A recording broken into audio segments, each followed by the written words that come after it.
पालघरमध्ये भर दिवसा अंतर्गत वादातून एकावर धारधार कुऱ्हाडीनं हल्ला करण्यात आलाय। या हल्ल्यातून बाबुलाल यादव हे गंभीर जखमी झालेले आहेत। त्यानंतर हल्लेखोर आरोपी अजय रामला झाडाला बांधून स्थानिकांनी चोप दिलाय। तर पालघरच्या कमला पार्क इथं ही सगळी घटना घडली आहे। हल्ल्यातील जखमी बाबुलाल यादव यांच्यावरती रुग्णालयामध्ये उपचारही केले जात आहेत। तर आरोपीला पालघर पोलिसांच्या ताब्यातही देण्यात आलंय।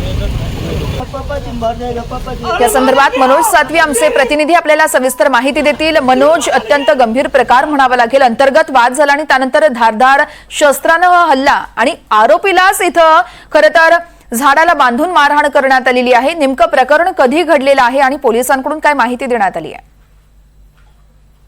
वर्षा, पालघरच्या कमला पार्क येथील ही घटना आहे। आज भर दिवसा अशा प्रकारचा हल्ला झाल्याने नागरिकांमध्ये एकच खळबळ उडाली होती।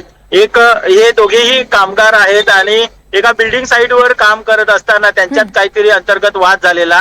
मात्र हा वाद विकोपाला गेला आणि याच्यातला जो आरोपी अजय राम आहे त्यांनी त्याच्याकडे असणाऱ्या धारदार कुऱ्हाडीने या पीडितावर कुऱ्हाडीने वार केलेले आहेत आणि त्याच्यात तो गंभीर जखमी झाला। मात्र हे जेव्हा बघ्यांनी बघितलं परिसरातल्या नागरिकांनी, तेव्हा या अजय राम याच्या विरोधात नागरिकांमध्ये प्रचंड संताप निर्माण झाला आणि त्याला तात्काळ नागरिकांनी पकडून बेदम चोप दिलेला आहे आणि एका झाडाला बांधून त्याला काही लोकांनी बेदम मारहाण केलेली आहे।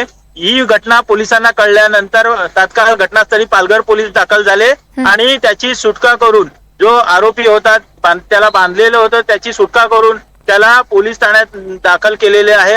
त्याच्या विरोधात आता पालघर पोलीस ठाण्यामध्ये गंभीर अशा प्रकारचा गुन्हा दाखल करण्यात आलेला आहे। मनोज, या संदर्भातले सगळे अपडेट तुमच्याकडून सातत्याने जाणून घेत राहू। तुर्तास धन्यवाद दिलेल्या या सविस्तर माहितीसाठी।